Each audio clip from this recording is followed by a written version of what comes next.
can I have another wine? You're listening to the Giggle Gang podcast. I don't know what I'm talking about. If you want it, just come get it. A Giggle Gang podcast. Just be myself. For fuck's sake. You know, sometimes people pay me to say ridiculous shit, and sometimes I just say it for free. Jesus Christ. You're listening to the Giggle Gang podcast. Yeah, how's it going? Just got here, had a wrap for £7.95. Grossly misread the eatery because I thought it'd be about £5, and then I was already at the till, and I was like kind of socially embarrassed to hand over £8 for a wrap that was worth £5. But here we are. Where was it? On Deansgate. Oh, really? Why did you go in there? What was that? I was like half an hour early, so I thought I'll go and kill some time. Yeah. I'll have something to eat just to line my stomach. Anecdotes flow better on a full stomach, I find. Yeah. So, so I went in and thought, I'll just get a wrap for £5 and chill. And then it was like £8.95, £7.95. So oh, fuck's sake, yeah, sound. Well, it's only £7.95, yeah. Oh, great. Call it £8. Because I've got a tenner here, so if you give me change, I'm laughing. Yeah, call it £8, bro. I'm easy. I often spend like upwards. I'm often in double digits for me wraps. And how good was the wrap? It was okay. But every bite was like $7.95. Was it like a big, like, fuck off juicy one, or like? Not overly the top. Not over the top. It was packed. Okay. It was packed, but it was girthy, but not lengthwise. Okay. It was a bit of a chilled wrap, but okay. But girth's important. Is that why you were attracted to it? Yeah. I'm all about the girth, man, when it comes to wraps. Yeah, good. It's not all about length, innit? Well, I prefer length, to be fair, with wraps, because I like to be able to get my mouth all the way around it. Because if it's a wrap and it's too girthy, then you're like eating side to side, and there's a chance that you might lose a bit out. I like the heft of it in my hand. I just like to be able to wrap my lips like all the way around it, so like a one-handed job as well. You can just like straight in there. Do you know what I mean? I like a double-hander, man. Yeah. Double-hander, it's not really getting in. Two-hand hutcho, eh? Oh yeah, big time. So whereabouts are you actually from? Are you proper Manchester? Yeah, I'm from a place called Gorton. I know Gorton. I'm 18. You're 18? No, M18, the postcode. Oh, I was about to say, you're 18. I was like, you look like shit. shit. Gorton paper rounds are fucking horrific, bro. It's like fucking the Gaza Strip or Syria, the paper round there. We fucking age, bro. We've lived. Gorton, famous for Nicky Butt. You're gonna have to explain who your famous people are. He was a footballer for Man United. Okay. He's now youth team academy director, and recently got in trouble for battering his wife. At Man United? Yeah. Okay. That's Nicky Butt. One of the Moors murderers nicked one of the kids from there. Okay. Pauline Reed, I think it was, the older one. How many kids did they kill? 5. Pauline Reed, Leslie Ann Downey. How do you know the names of the children? Keith's the one they never found. The little lad from Ashton. I watch a lot of, like, because it's like Manchester, it's like a loyalty thing. So them and Shipman, I'm like, yeah, right on, man. Can you tell me the story about Shipman? Because I know, but I don't know. He was a doctor. Yeah, Dr. That was like Death. Fake prescribing people. Yeah, so Shipman, I used to work facing his surgery. Really? In a different generation. Okay. Yeah. But in Hyde, the Market Street in Hyde. But it's like, you looked out the window and like, that's Shipman's surgery. Right? And is the building still... Yeah, it's still a surgery, yeah. Wow. Yeah. I don't know the client. Are they putting that on their advertising? Risk it. They're taking out a half-page ad in the yellow pages. Any publicity is good publicity, man. I can turn this place around. The Shipman surgery. So Shipman, he was a bit of a wrong 'un back in the 70s. He got done for... He was on... prescribed himself drugs. He was addicted to prescription drugs and stuff. Okay. And he kind of got like a slap on the wrist for it, but it was like the 70s, and like, oh yeah, you sound just let through. Anyway, he moved to Hyde, and he had his own surgery, and he had a lot of old clientele, and he earned the trust and everything. And then what he was doing was killing them, and then How was he killing them though? In lethal injection. Going around their house when they had a sniffle. They're going, yeah, I'll sort that out. Kills them, and then he's there when they said, and that's what arose suspicion. So it's like, so he would then ring the ambulance and be like, oh no, this person's died. Yeah, he's like, and then the coroner was like, fucking hell, Shipman's having a bit of a fucking rough spell, man. Do you know what I mean? Like, we've all had a run of tough gigs, and he's like, oh, fucking hell, this needs fucking lighting up. I thought he was decent. He was dying on his ass, man. So yeah, and then it found out a lot of these people were leaving him substantial money in the will. Right. And it's like, yeah, you're a doctor and you're well respected in the community, but you're not getting 100 grand or whatever. Because what I was wondering is what is the thrill in like lethally injecting and killing old people? Like, because for like murderers, for like cold-blooded murderers, it's like the chaos of it, like either a stabbing or a shooting You'd think that, but have you ever been behind one of the old cunts at like a cash machine and they don't know what they're fucking doing? Yeah. Then I kind of get Shipman vibes in my head, going, I could fucking ice you off right now and blame it on the winter. She slipped. Yeah, fuck off. It's just fucking simple. Press the fucking button that says withdrawal, you daft bitch. Other than that, yeah, it was a bit of a wrong one. So the alarm bell started to set off when the coroner would come, or the police would come. Yeah, the coroner was like, we're getting an unusual amount volume-wise, because Shipman was getting away with it. He was doing a couple, and then he's just like, they're old people. Do you know what I mean? It's not going to really get investigated. Yeah. So I could understand. How many did he do? Do you know? Over 100. Yeah. Wow. And every single one of them, he was in the will. Most of them, yeah. He kind of got cocky. Who's putting that doctor in the will? Yeah, and I know that's what I mean. He kind of got. I suppose if they've lost like the husband and the kids are all fucked off. But if the closest person to you is a doctor, you really need to get a better personality. So I think it's yeah, that was the problem. Boring cunts. Go to the fucking bingo, meet a mate, man. Spend some of your will money at getting a gala. Come on. Go to bingo and get a mate. There's a huge Mecca bingo in Gorton, isn't there? Yeah. It's the Mecca of bingo in Gorton. I went past because I remember I was in Gorton. I was going to Glossop, right? Yeah, I went past. I was like, "What the fuck is that?" They were like, "That's a huge building just for bingo." I was like, "Really?" Every night of the week as well. Yeah, bingo's a big deal, man. It's a great British tradition. Is bingo in working men's clubs. So these working men's clubs are really like, there was the height of entertainment in the 70s and 80s. So a lot of comedians and artists would come through the club scene. That's what the club scene was, a working men's club or a Labour club or a Conservative club or whatever. And it's really old clientele because they've not got the youth team coming through because like, fuck that, what are you on about, I'm going town.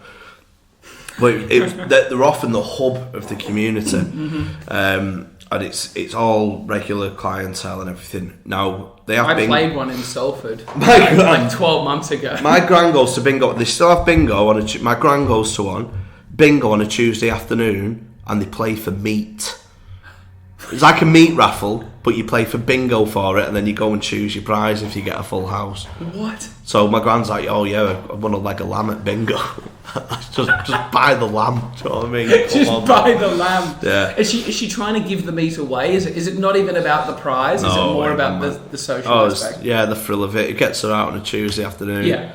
My degenerate uncle goes with her, tries to win some food. Yeah. So it's just really decaying, but there's a real romance of them. There's a real air of nothing. The decor hasn't changed since '72. Yeah. But there's just like a real good grime about it.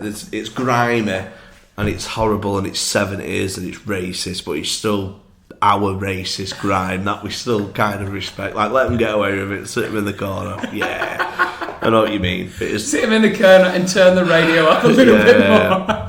So I love them. I love working men's clubs, man, and they're gonna die out soon. Definitely. Next 30 years. Well, they lost one in Salford recently. There was a working men's club in Salford that went, and there's another one closer to Worsley, just down there. And I went there to try and do comedy, and I started and I was like, it's just not going well. So I just started calling people cunts and just like going in, and I enjoyed that a lot more than my bloody bullshit material about pooing in a cinema. But the clientele they like is like a bloke in a tuxedo going, I didn't meet my wife the other day, eh? I was like, get back in the kitchen, eh? Yeah. What? That's what they love that. Yeah. Nothing blue. They don't like swear words or anything like that. So it's hard to nail. You've got to be like, there's a certain market, there's a certain comedian that fits that market. Yeah. But I'm going to be moulded into one of them comedians. Definitely, I'm definitely going that way. I'm like, I know where my bread's buttered. So how much time have you spent in a working man's club? Loads, because mate. I feel like it might have been, its heyday might have been before you were even a man. Yeah, loads. So Stanley Street in Openshaw, I was kind of brought up in that environment because you used to like let your kids in. I was in Utcher. My family are like in their community. There's like 4 or 5 big families in Openshaw. Mine's one of them, so it's like always an Utcher. I just get in. Yeah, you sound. I used to do day trips to Southport and things like that, Blackpool and stuff like that. So I'm still relatively old in there, even if I don't go in for months. I go in for a family 50th or someone's birthday or whatever. Yeah. So there's still it's a big part of my growing up, working men's clubs and bookies. Bookies? Yeah, bookmakers. Like a betting shop? Yeah, betting shop. Yeah, they were mint back in the day, man. So They're dying. my family are not criminal, but bit the roguish. I love how the story starts with, my family aren't criminals. Yeah, the roguish side of cheeky. Yeah. You've been a naughty boy. So we love gambling, and horse racing is massive in our family. So when I was 8, my dad said, right, you're 8 now, I'm going to teach you how to read horse racing form. So I used to go to the bookies, to my dad's local bookies, which was called the Jim Ramsbottom. Okay. And that absolutely was like Vegas to me. And it was so grotty. Paint hanging off the wall, but it had like a bloke with his arse hanging out writing betting odds on in pen, and I'm like, this is just fucking magical.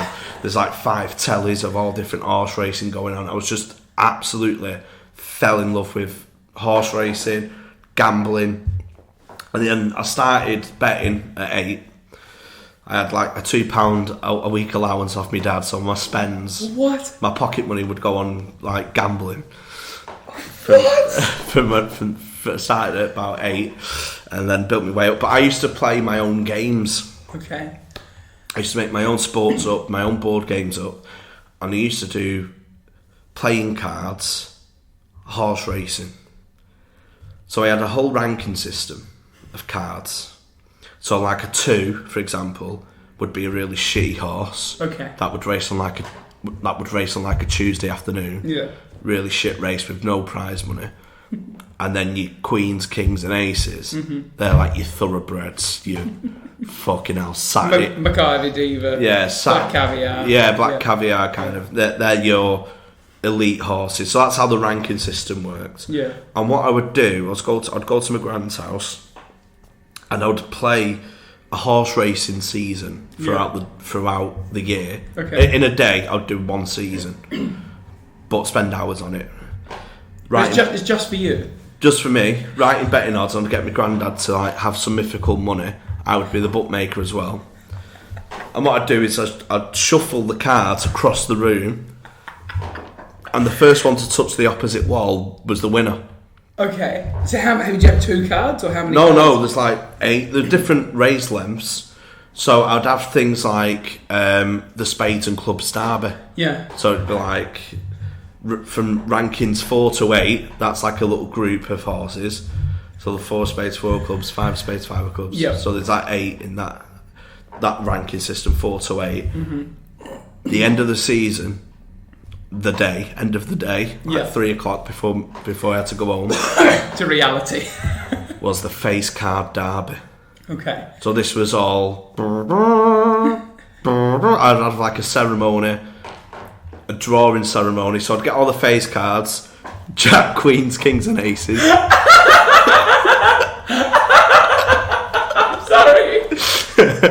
It just sounds so shit. I swear to God, man, this game is so lit. I really want to take this game further. Did you not have like PS1 or like? Yeah, but I preferred my own games. Really? I had so much fun with my own games. To be fair though, I did read train timetables as a kid. I just love the admin. I love the admin of it and the ranking systems and who's won what. The accuracy. Yeah. So the face card derby was huge on a Saturday afternoon, and I had like a little dictionary where I'd written the previous winners like a roll of honour. Yeah. So like 1998 was Jack of Clubs.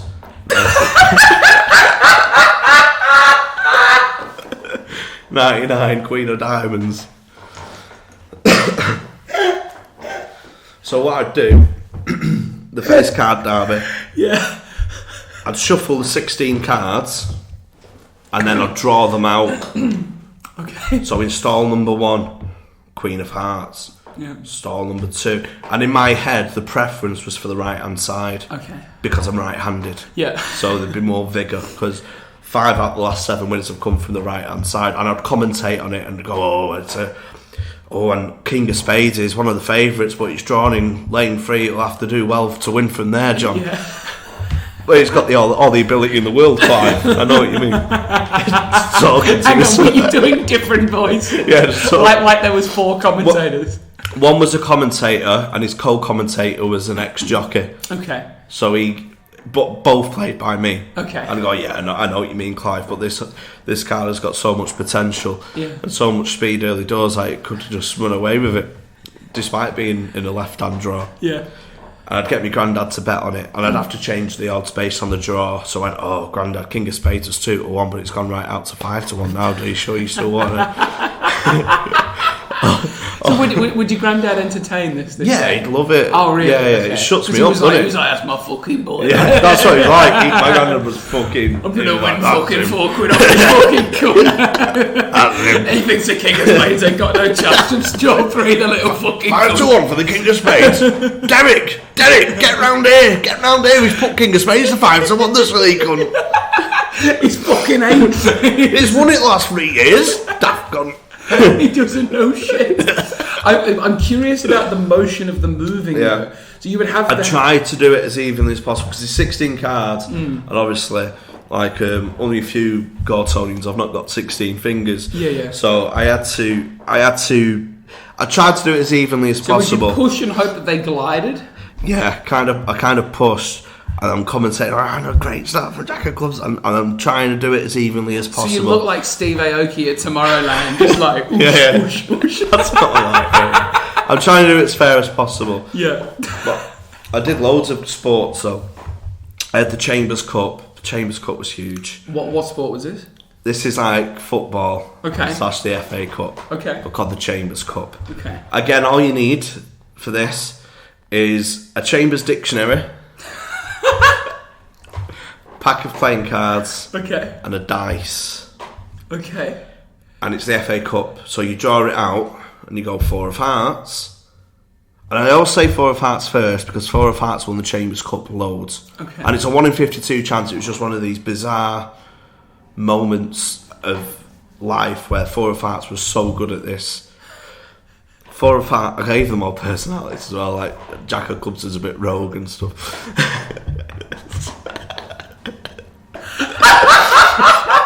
I had little narratives within the what built up. Yeah. Because I'd go like Jack of Clubs got a 6, but it landed on an angle, and it it won, but it's like it won underhand tactically wise. So only like a dirty. So you would shit on the cards in the commentary. And he's like, I don't think he deserved it today, but he's come away with the chocolate. That's typical Jack of Clubs. That's typical Jack of Clubs, and that's the craziness of the Chambers Cup. So hang on, what was the dictionary for? Dictionary is arguably the most important part. So you draw the dice. So you draw them out, and if you got a pair, so 7 diamonds against 7 of spades, that's a 7 derby. Okay. You'd then put that to the bottom of the pile, the 7 derby, because that would be a TV game. So that's like your headline act, because it's a derby. Yep. What you do is you roll the dice for the left-hand card, roll the dice for the right hand card. Whichever is higher goes through to the next round. So you turn one over. If you're out, you turn the card over. You're out. Face down, you're out. And then they go through to the next round. Then we have like a last 16. There was a couple of three-way ties to get to 32, then 16, then the quarter-final, semi-final and the final. The final is 3 dice rolls. So where does the dictionary come in? The dictionary, on the front page of a Chambers dictionary at my grand's house, was where I'd written the Roll of Honour. Okay. So similar to the face card derby, I had a sheet of paper for that, just like a folded up A4 printer paper or whatever. Yeah. But the Chambers Cup, that went into a book, and we just look at the Roll of Honour. So it's just the front page of the Chambers dictionary that my gran had, was just a long list of playing cards with a year next to them. So I got to like 2060, because I just do it a week as a year in my life. So that was one. Hang on. So what year did you start in? Have you done like 100 Chambers Cups? Yeah, because I'd do it every... It was that good that it kept you coming back? I'd do it every Saturday, but I'd do like 2 or 3 years in a Saturday, because it's only drawing out cards. Yeah. So I could do 2 or 3 in a day, so I had... No wonder you gave the cards personalities. They were your only friends. The worst part of this, right? Did you not want to play actual football on a Saturday? Was that not an option? Well, I was quite a popular kid, contrary to conversation. That surprises me. But when I go to my grand's house on a Saturday, I only have my cousins to hang out with. Yeah. And I was just like, I'm the eldest one. I just want to do my own thing, man. And just leave me be. Give me a dictionary and a pack of cards. Yeah, so at school I played footy and everything. I would never let anyone into this, because even at 8 I was like conscious, like, this is pathetic. I had the social awareness to think this is sad, but it's like my guilty look. This is my little thing. It's your guilty little pleasure. It's your keeping up with the Kardashians. Yeah, I'm doing it. I'm just doing it. I've done it right into my 20s, where I've got a dartboard at home. I'll make my own darts World Cup up. Yeah. Oh, this is pathetic, right? No, I'm obsessed with Roll of Honours, right? Is it because you're not on any of them? Are you not even on the honour roll for your school? No. I'm obsessed with Roll of Honours. This is so true. This is pathetic. I've never told this either. Please. Right. So this was a throwback to the Chambers Cup days. I got really into darts for a few years. Every time the Darts World Championship comes around every December, I get really into it. I'm like, I could give this a go, because it looks so simple. And I had a dartboard in my room, and the length of the dart room was like the perfect hockey length. It was just one of these bizarre coincidences. So I played darts for like 12 hours a day during like the holidays and 6-week holidays and stuff, right? But I did this in my 20s, early 20s. And what I'd do is make my own Darts World Cup. So I'd be like Australia against Finland, or whatever, the darting powerhouses of Finland. And what I'd do is, and this is in my 20s, so I've not even got a defence of, I was just being, I was just messing about in my own head. I did this in my 20s, so this is the more pathetic one. No, I think this is the best one. This is the most polished tournament. Got all the admin fucking spot on. Yeah. There was no controversies. I written the winners on a Sharpie on the back of my shower gels and left them in my wardrobe. So I had like 3 or 4 filled, just written in. You couldn't get access to paper? No, because it was a trophy. Oh. Do you like a trophy's engraved? Yeah. That's what it was. So you gave the trophy to people that weren't you, but they were all you. Yeah, but like Finland. How many trophies have you actually won as Jamie Hutchinson? I won. But you didn't. I won Tramp of the Year in school. Really? Yeah. Because you look like a tramp. Yeah. I was kind of like. Was that trophy worthy? Yeah. Well, I got a certificate for it. That was like. It was kind of given because they knew I could take a joke, I think. Yeah. I was kind of like, a mock tramp. And you've lived up to the stereotype. Basically, I came into school one day with dog shit on my blazer.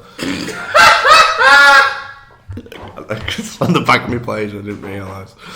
Did you sat in dog shit? No, the dog in our house that we had, weren't even our dog. It was a family next door, but one's dog. But we took them in because she was getting battered off her husband. So we went, come and stay with us.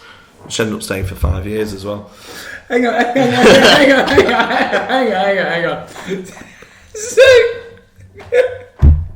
So there was a woman next door. Next door, like, what one? just next door, that was getting battered by her husband. Yeah. So your parents were like, "Come live with us." So Yeah. she just lived next door. Did the husband not just rock over and be like, "What the fuck are you doing?" My dad fought him in the street. Really? Yeah. And then did he move out or what happened? He stayed in the house.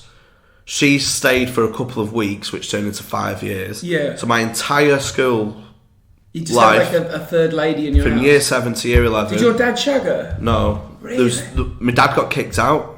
What? My mum chose a mate over my dad in the end, and kicked him out. Yeah, all kicked off. So the two dads live next door together? No, my dad went to live with my gran. What the fuck? Yeah, layers, man. Hot cheek. So yeah, she was on the street with all the suitcases and that. 2 kids who were all. This is the woman. Yeah, 2 kids, all who were both older than me. Yeah. And a dog. The neighbour, for those that are struggling to follow it out. Yeah. The DV victim. And a dog. Yeah. And my mum went, "Oh, come and stay with us for a couple of weeks," and she ended up staying for 5 years. Yeah. Did her and your mum have like a? Nah. She was just a lady in your house. Yeah. How quickly did your dad go after she arrived? A couple of years. Okay. Like 2 or 3 years. And So there was like a year that you almost had like 3 parents. Yeah.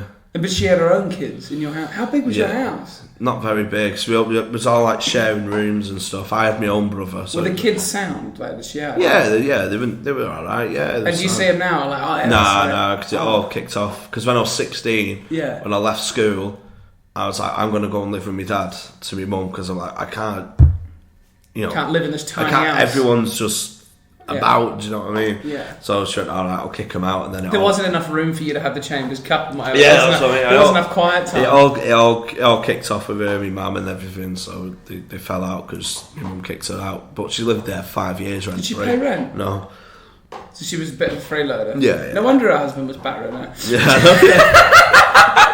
She doesn't pay for shit. Yeah. So anyway, they had a dog, and I used to leave my blazer on the dining room door, so just get it and go. Yeah. But it fell on the floor, so I just picked it up and put it, and it fell in dog shit. So I had dog shit on the back of my blazer. So why was the dog pooing in the kitchen? Oh, the dog just fucking shit everywhere. They never took it out. It was fucking horrific. It was horrible. So I got rightly called tramp. So, but I took it in good foot. I was like, yeah, whatever. I took it in good nature. I'm a fucking tramp. In year 9 as well, but it didn't help. I didn't have the most stylish of clothes. Yeah. So, shoes as a teenager are a massive deal. Like the brand, you've got, if you go in school with a shit brand of trainers, or a shit brand of shoes. What are the bad brands? What are the brands you didn't want to have? Because in Australia we just had uniforms, so like but I think that's where the issue lay. Was it's a standard uniform, but the shoes are branded. So if you're Rockport, Timberland, Nicholas Deacon, we just had to just wear black shoes. Yeah, but they're branded. No one cared. Oh yeah, it was a big deal. I think I had like some brand that was literally called Shoes. Yeah. They were like $20, which is like a tenner. Yeah, it was a big deal, man. Like your Rockports, Timberlands, that kind of thing, all 90 to 100 quid for a pair. Yeah. My mum sent me to school in year 9. She went, don't worry, I'll go and get you shoes. So you might not know the anxiety of this. Yeah. Knowing shoes aren't a big deal. No one cares. It's a huge thing in our playground. Trying to bang the table. Yeah, in our playground. She went, I'll go and get. I went, I've still not got shoes. I've got school tomorrow. She went, right, I'll go. She went to Garton Market, and she came back with Manchester United shoes. Like football boots? No. Black shoes, black suit shoes with Manchester United on the tongue. I look like a fucking gimp. No, hang on. Were you a United fan? Yeah, okay, alright. I was a United fan. Because if you were like an Everton fan, that would have been hilarious. But even so, Man United on the tongue, you look like a fucking competition winner. Yeah. You look like a Make-A-Wish kid that's got Ryan Giggs coming to your house to cook you prawns. You look like a Chambers Cup winner. The worst part of it, right? Nice one, 4 of us. The worst part of it, on the shoebox, there was marketed by Juan Sebastian Veron, who we had sold 6 weeks earlier to Chelsea. That's why they'd ended up in the Gorton market, mate. £6. I got absolutely rinsed for it. They lasted a week.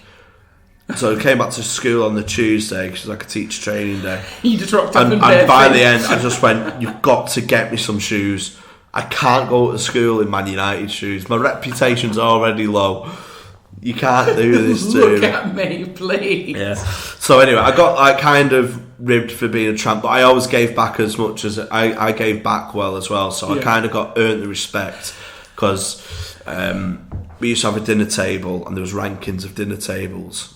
In my head there was a ranking of dinner tables. He's talking about lunch for Australian listeners. Yeah. So lunch tables, yeah. So it gets dead confusing when Aussies listen to this and all the fucking different words you can't use. Yeah, so table 1 is for all like the footy players, the hard kids. Yep. That's table 1. Mm-hmm. I kind of rose to table 2 relatively quickly for being... How many people are seated at a table? Oh, does that like not matter? 12, 15. Okay, so big tables. Yeah. Okay, all right. And then you've got like your moshers and your nerds, like table 6, like get the fuck away, John. Yeah, okay. Your moshers. Moshers, good at maths, fuck off. Yeah. You've got a textbook or eyeliner, go do one, mate. So I kind of rose because I turned pretty naughty in year 7, year 8, just being cheeky, ripping teachers. And I did impressions of teachers, so that's how I got a bit of reputation. A bit of clout. The reason why I rose, the hardest kid in our year was called Piggy. Yeah. Why? He looked like a pig. Easy. But he had soulless eyes. I've never seen someone with such evil eyes in my life. Really? Yeah, he comes from a notorious hard family. But my family were quite close with them, so I kind of got a bit of a pass. Yeah. I was walking out of the canteen in year 7, which is first year of high school, so about 11, and Piggy and his cronies are there. So I'm like, oh, hey up. My Dr. Pepper's getting nicked. I'm about to get done in. So Piggy goes, are you Jamie Hutchinson? I'm like, oh, God, what have I done? Have I slacked him off? Or I went, yeah. He went, heard you do impressions of teachers. And he stood there and he's tiny. He's like my height. Yeah. He's not big He's muscular. He's got a big front. It's just the reputation. Yeah. And he had all like his like the bigger year 7s behind him. Yeah. It were like arms folded, Yeah. looking at you. It's like cronies in a film. Yeah. And it's like, heard you do impressions of teachers. Go on then. And made me perform on the spot for him. What, can you give us an impression now? So I'm like, alright, it's Mr. Brown. And if you're in 5 days a week and you're not late, you will get a merit. 10 merits, you get a pencil sharpener. A bloody pencil sharpener. So I kind of made him like Michael Caine, really. Yeah. Because he was a cockney. And he went, and he didn't laugh, he just nodded, he went, you're alright, you. And my confidence went sky high. You just walked up to the big year 7s behind him, left hooked one in the fucking mouth. He said, I'm alright. Yeah, so I got away with murder. I was one of them cunts like knew the hard kids, so I was a cheeky cunt. Yeah. So I got away with it.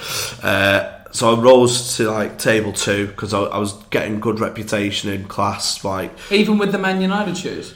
No, this is post. So this is despite the Man United shoes. So this is a real rocky story. Yeah. To make it through Start the ranks from the bottom. on my own as well. Like now I'm going to grind out this table hierarchy, man. Yeah. Destroy table 4. Destroy table 3. I'm sorry, man. You can't clip my wings. These wings are made to fly, bro. Let me soar all the way to table 2. Yeah. And your arrival at table 2, did that mean that someone got demoted? Oh yeah. So there's like you get, even within the table, the further left you are on the table is the more popular end. Okay. So I started out on like C8 on the right hand side, and then you just like It's fucking So that, and then the shifting next right. table to the left is table 1. Yeah, so yeah. It is really a hierarchical system. Yeah. So in table 2, we used to rip each other on a dinner time. Just take the pic, like your mum's this and all that kind of stuff. Just roasting each other. And me and Joe Barlow, who we grew up with, best mate through like primary school, best mate since like 5.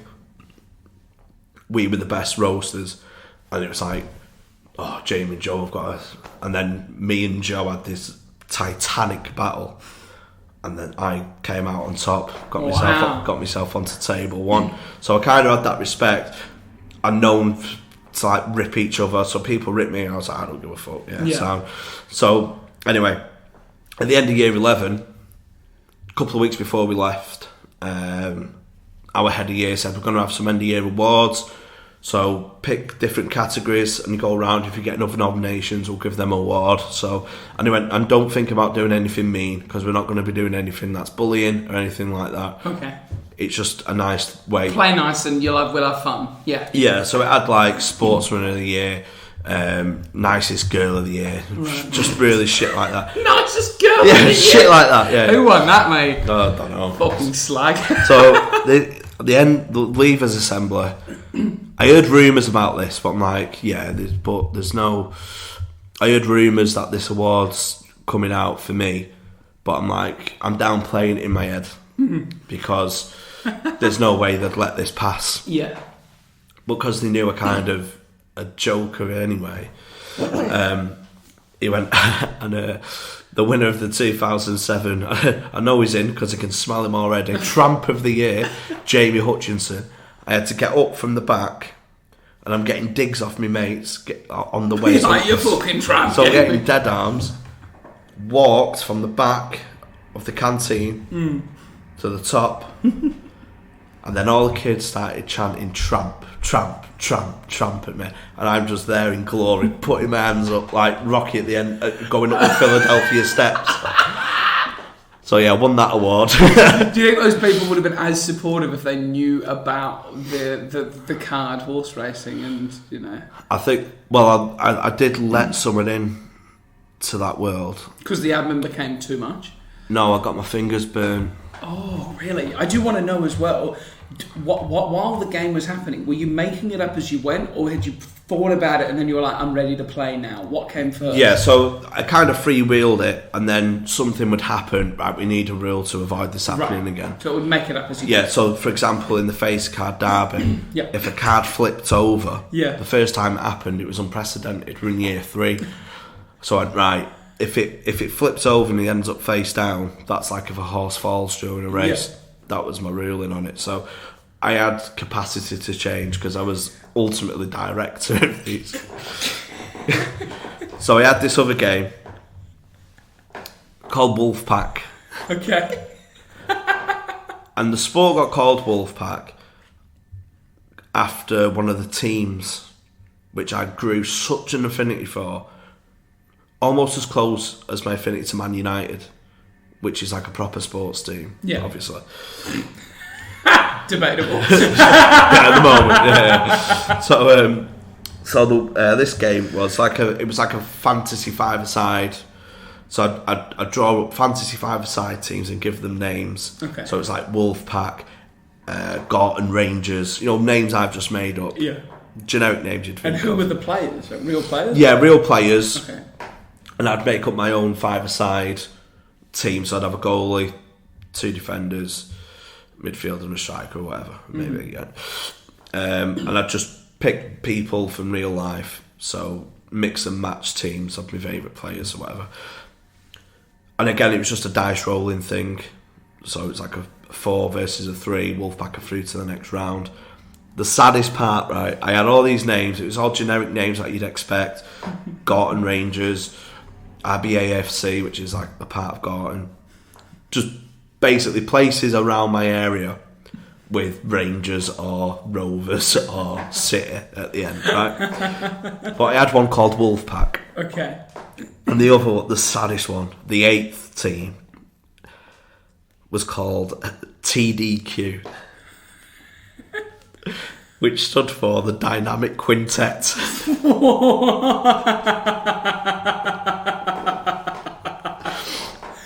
The name was so good it had to be abbreviated. Yeah, it was like TDQ. Did you make up chants for it? Yeah. Oh my god.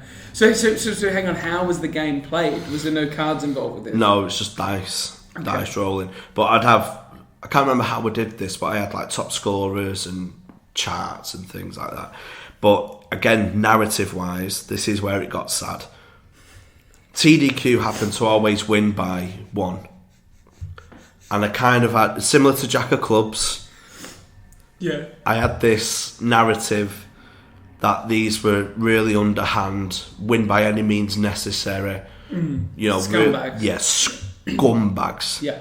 Scumbags to the nth degree. I hated them.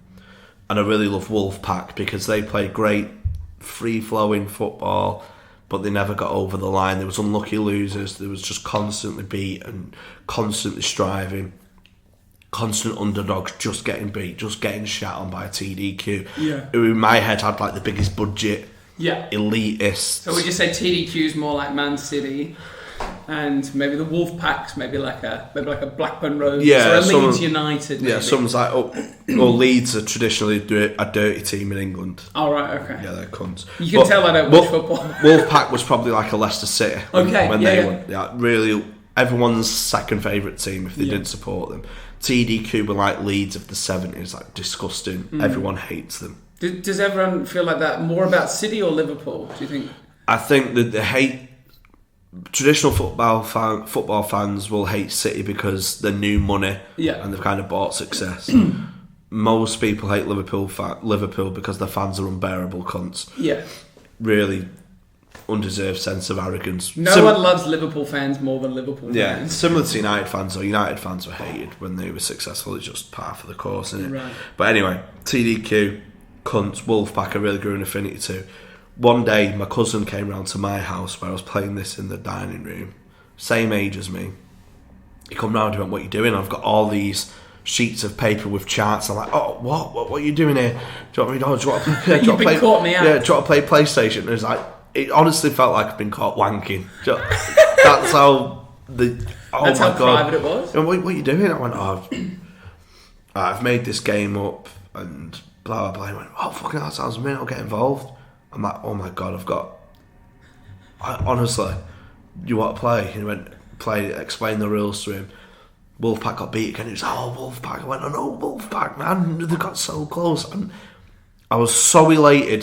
I'd opened up my soul, and it was like coming out. I imagine for people, it was like I've been accepted after holding this in for years. Yeah, I've been accepted. Your dirty secrets now out. I've finally been accepted by my cousin, and he came round. He rang me and he went, "Oh, I'm coming round on Saturday. Do you want to play that Wolfpack game?" I went, "Yeah, I'll get all the stuff sorted. I'll get all the stuff set up." And he came, so I'm really anticipating Saturday now because I can play with someone. So hang on, how was he involved? Like, because he was my cousin, so he no, but how was he involved in the game? Because it seemed like you were playing just fine. Yeah, we'd roll the dice. You just take turns rolling the dice. That was the only difference. Okay. Yeah, it'd help with the admin side. Okay. He'd be over there filling out like score charts, like possession and whatever. Yeah. So anyway, I'm thinking he's just like me. He loves this just like me. And he came round. He went, "Oh, should we play?" I went, "No, I'll show you something." And took him upstairs to my room, right? And I'd made fake merchandise for all the clubs. I'd made fake flags. And Out of what? Paper. Just paper, and drew it on. Drew a flag. And then I was doing like a sale. So I turned my room into a club shop. Okay. For Wolfpack, essentially. Just for Wolfpack, or for there was all 8 teams in the league? Yeah, there was different. It was Wolfpack orientated, but there was overflow of different stuff. Yeah. But I'd written like RRP 1995 reduced to 9.95. Yeah. So you priced them as well. Yeah. Had sales. Yeah. Things like that. And he went seasonal. And then he went, "This is fucking sad." How old was he? We were about. It was definitely in high school. Oh no. So I'd say 12, 13. But we'd done some sad things together. So because you took him to the edge, you pushed him. We was born 5 days apart, so we kind of grew up like brothers, really, like twins. We was really, really, really close. What we did one day. This is pathetic, right? Yeah, good though. In the 6 weeks holidays, right, there's two things that stand out in the same 6 weeks holidays of like 2004-ish. There was 2 newt ponds in a field. 2 what, sorry? Newt ponds. You know, newts like toads. Okay, yeah. There was 2 ponds for them.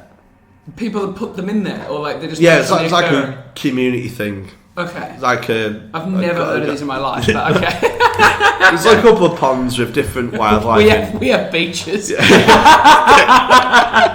mean, this is slightly different. We call them shark ponds. We had a pond for a toad. So what did you do with it pond? It had different fish and everything, but it was known as the newt ponds of Gorton. I need to Google newt pond. You keep telling this story, but I need to get a visual because I can't if you visualise it. How he's spelling newt? Newt. Newt. Pond. Gorton. Yeah.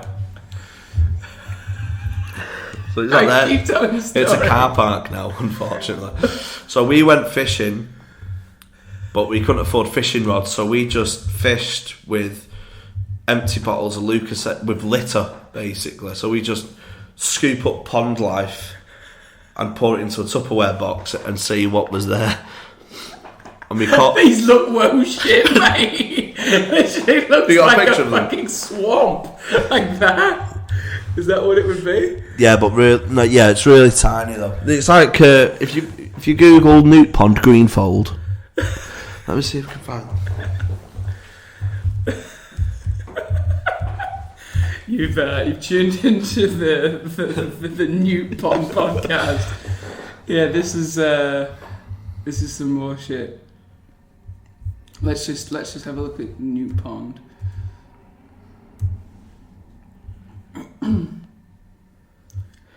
So anyway, we're You were fishing for newts. Yeah, we're fishing not for newts because we didn't. We this sort of thing. Gone. This is the best pond podcast. Yeah, something like that, but there was smaller. What about that? That so smaller than that. Yeah. It was like half that size. Okay. But with like metal rings around it. So it is actually a man-made pond. Like a digger has to come. Yeah. It was probably more similar to that. But slightly bigger, but had different... Was it deep? Yeah, it had different fish in it and Okay. things. So it was like a newt pond. You keep saying newt pond like I should fucking know, but I don't. So we caught this tadpole in a Lucasade bottle. Yeah. And called it bobfish. Okay. And then this girl came who we knew from school, and we was like playing with bobfish and making like a little story up about him. How old were you at this point? Like 13. Okay. Cool. So you said like chasing girls and stuff. Yeah. You were just hanging out with bobfish at a newt pond. Yes. In Gorton. Fuck me. Well, this girl came with loads of fishing gear, like nets and stuff like that. Oh, really? She was prepared. And we'd completely loved bobfish. We was there for hours with him, just chilling, making stories up about him, just stupid shit, just proper chatting Making shit. each other laugh and hanging out with a tadpole. And she went, "Oh, can I borrow this?" And just launched the water out, and it was like, bobfish had just been killed. Just like, he's done with this shit. Did you throw it on the grass or back in the water? No, she just threw it, "Can I borrow this?" And just threw the water out. Onto the grass or back into the water though? Just like on the concrete thing you stood on. Just so went. Did you see bobfish on the concrete? So we was like, it was just the shock of it. It was like, I can't believe what she's just done. Then reality sets in, and like, it was just a fucking tadpole. Chill out. Did you try and find him? No. How small was it? Because we had to like act. Yeah, just borrow it. That's sound. Was she hot? No, she's a tomboy. I think she's turned into a lesbian. Oh right, okay. She's fishing on her own in a newt pond. It's hardly prom queen material, is it? And she hasn't come with a fucking Lucas head. She's actually got equipment. She's gone out and bought So it. that was one. The worst one we did. And this is so stupid what we prepared for. We went out cherry picking. Yeah. And we put loads of berries in empty litter bottles. Litter bottles is a big part of my chat. Like empty bottles of water, empty bottles of Lucasade, whatever. And we went out and there's loads of berries on fields and garden. And we'd fill the bottles up with berries on the school field. Yeah. And hide them, bury them, hide them in trees, hide them in holes in trees, make like a trench and put loads of, and I mean dozens and dozens of 2 litre bottles, 1 litre bottles. Filled with berries? Filled with berries. So you didn't eat the berries? The berries weren't to eat? We did it for hours. Throughout the summer, going out, filling up bottles But hang on, and storing were them. the berries edible? Well, I'll come to that because we did eat a couple. Okay. We filled all these bottles, hid them all over garden, in the fields, near the newt ponds. Little ditches, like digging them into the mud, so they hung out. And we said, we need to prepare in case another gang ever wants to have a berry war with us.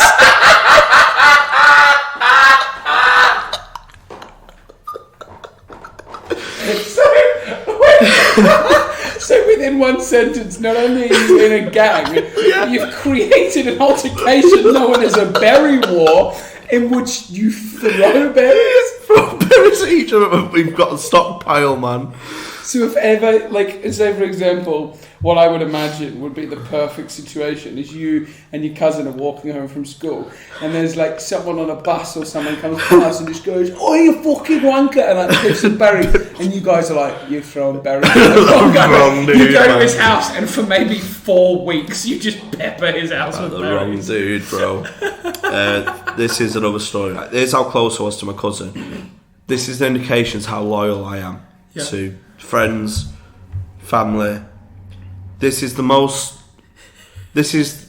bizarre show of loyalty I've ever come across, and it still baffles me to why I did this. My cousin was munching on the berries. Sorry. I really want to meet him now just to get an idea of like, wait, did he look like you? No, Better or worse? Better. Okay. All my cousins are really good looking. It's really fucking annoying, actually. But all my cousins are like really aesthetically pleasing, and then I've just been like the fucking off, anonymously off. Which I get is an indication, right, to how different I am to my family members in terms of attractiveness. Yeah. My mum's side of my family call me Gug. Okay. Which is ginger and ugly. I'm like the only ginger on my mum's side. Oh no. My dad's side, we're a bit like the Weasleys. There's loads of the cunts. Yeah. But yeah, here's an indication of how loyal I am. My cousin Liam on my mum's side, he was a bit of a naughty kid, and I was my mum didn't like me hanging around with him too much because we used to be little shits together. Yeah. And I used to play up to him, like really trying to impress him and stuff, being naughty. He was eating all these berries, munching on berries. He's got an addictive personality, even back then. Munching on these berries. He shit himself. Yeah. Followed through. I think there's something wrong. I've followed through. Been eating all these berries. Did you eat any? What was in the berries? I felt bad for him. So I deliberately shit myself. No way. Swear to God. What? Hang on. Did you have shit ready to go? I deliberately shit myself, but didn't tell him, just so I could empathise with him. But you didn't say, "Oh no, I've shit myself as well." No. So he said, "I've shit myself." I've shit myself. I need to go. I need to go home. We was trying to solve the problem. But he shit himself. There's only one solution. Yeah, he shit himself out on the field, like just fighting and followed through. Yeah. I forced myself to shit myself. So he's gone, I've shit myself, and you've gone. But didn't tell him I'd shit myself. Yeah. Just so I could feel what he's going through. Yeah.